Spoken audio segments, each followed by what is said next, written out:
Imagine waking up one day to find out that everything you believed about your family was all a lie. A successful lawyer, a devoted father, a perfect life, but one innocent joke would expose the greatest betrayal of all time. This is a story of deception, heartbreak, and a truth so shocking it ruined everything. Tayo Coker had always prided himself on being a family man.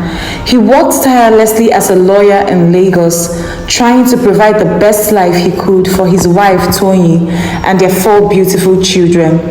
They lived in a comfortable home in the serene parts of Lekki, and on the surface, everything appeared perfect.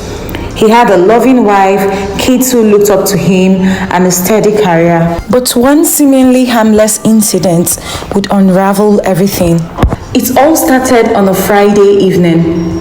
Tayo was scrolling through Twitter when he came across a trending topic: paternity fraud. The thread was filled with shocking stories of men discovering years later that they had been raising children who weren't theirs. It was disturbing, but at the same time, part of him found it almost unbelievable. He chuckled as he read through the tweets, rolling his eyes at how often such cases seem to be cropping up lately. The stories ranged from shocking confessions to heartbreaking betrayals, and Tayo couldn't help but laugh it off. This could never happen to me, he thought. But as he continued reading, a strange thought crossed his mind. What if? What if just for fun he tested the kids? After all, it was a running joke among some of his friends in the office, especially after reading some of the more outrageous paternity fraud stories. He told himself he was just being paranoid. But deep down, there was an unsettling feeling gnawing at him. The seed was planted, and no matter how much he tried to shake it off, he couldn't. Over the weekend, he casually mentioned the idea to Tony. She laughed it off, thinking he was joking. Come on, Tayo, what kind of nonsense is that?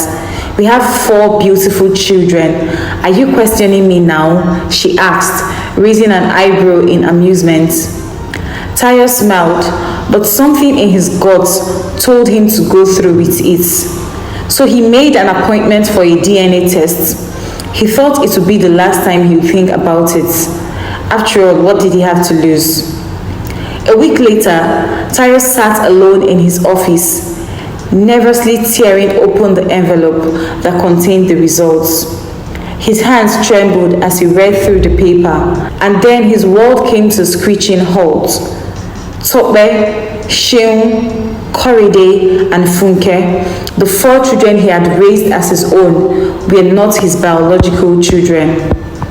The results were crystal clear. His heart sank into his stomach. His head began to spin. He stared at the document in disbelief, unable to process what he had just read. His kids, they weren't his. He had raised them, fed them, loved them, celebrated their birthdays and school victories, and now he was staring at a piece of paper telling him they weren't his flesh and blood. The questions flooded his mind. How could this be? How had he been so blind?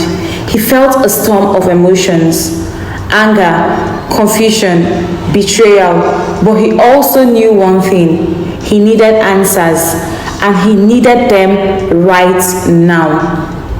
When he got home that evening, Tayo was quiet. Tony immediately noticed the change in his demeanor. She tried to make small talk about the kids' schoolwork, but Tayo wasn't in the mood for pleasantries. He couldn't hold it in anymore. He dropped the DNA test results on the table and said in a cold voice, Tony, we need to talk. She froze. The light-heartedness in her eyes quickly disappeared. What's this about? She asked, clearly nervous.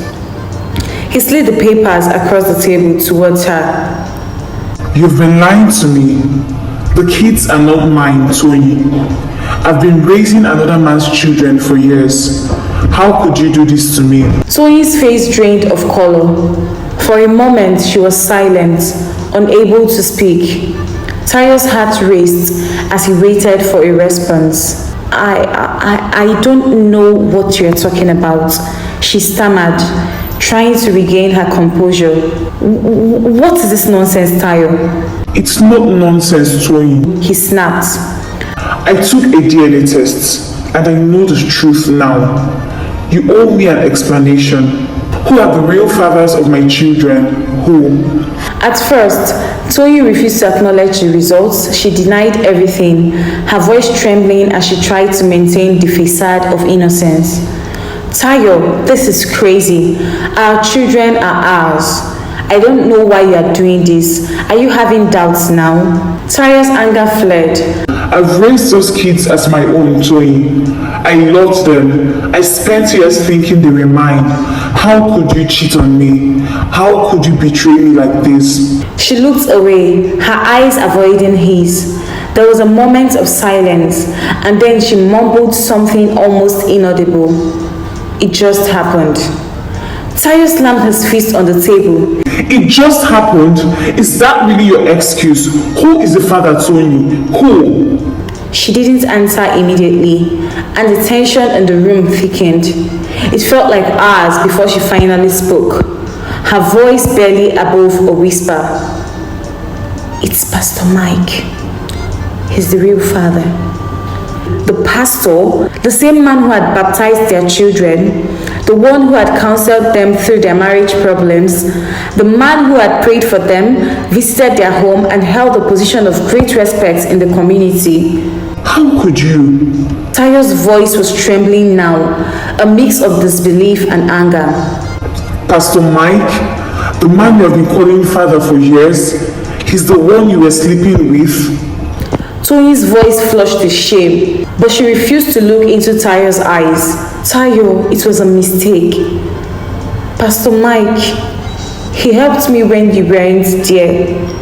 You were always busy with work, always out of the house. I felt neglected, and Pastor Mike was there for me. One thing led to another. I didn't mean for it to happen, Tayo. A mistake? You have made 4 mistakes, Toyin. 4. You have been cheating on me, and now you're telling me that the man I trusted, the man I thought was a spiritual guide, was the one in my home with you for years. Toyin's face twisted in guilt, but she refused to back down. I'm sorry, Tayo. I didn't plan for it, but it happened. Pastor Mike, he didn't force me. I was weak and I didn't know how to handle everything. I felt so alone. Tayo was livid. He couldn't fathom how she could try to justify this betrayal. The fight grew more heated. Tayo demanded to know the full truth. He refused to leave until he had answers. In the end, the argument was so intense that they had to call over a few relatives to mediate. With the pressure mounting, Toyin finally cracked. She broke down in tears, admitting that it wasn't just Pastor Mike. There were other men over the years. Affairs she had had while Tayo was busy with his work. But the children, the 4 children, those were Pastor Mike's. Tayo couldn't process it all. How had his wife been living a double life for so long? How had he never seen it? The weeks that followed were a blur of emotion and confusion. The marriage was over. Tayo couldn't stay in a relationship built on such deep deceits. But the worst part was the kids. He loved them, and even though they weren't biologically his, he still cared for them. The truth had been revealed, but it didn't make it any easier. So he tried to reconcile, begging for forgiveness, but the damage was done. The trust was shattered beyond repair. The real father, Pastor Mike, was quietly removed from the church community, but his reputation would never be the same. Tayo never fully recovered from the betrayal. He left the family home, seeking solace in a new place, trying to rebuild his life, piece by piece. But the scars remained. He would never forget how one small decision, reading through that thread on Twitter, changed his entire world. My people, what do you think about paternity fraud? A lot of persons have suggested that there should be jail term for women who actually deceive men and make them invest their time, their effort, their money into children who are not theirs.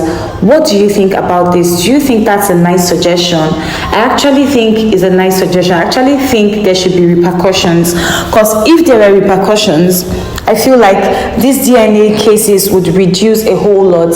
And the one funny thing is that when cases like this are actually revealed, the women are usually not surprised. They actually know that those children do not belong to their husbands, but they're very, very okay with those men raising those children. And it always leaves me really, really shocked, because the heart of man is desperately wicked. Thank you also so much for watching this story. Please do let me know your thoughts in the comment section. Don't just view and walk away. Make sure to subscribe to this channel, because I have a lot more mind-blowing, jaw-dropping stories for you on this channel. Give this video a huge thumbs up, share this video, leave a comment, and hopefully I am going to be seeing you guys in my next mind-blowing, jaw-dropping story. For now, bye bye.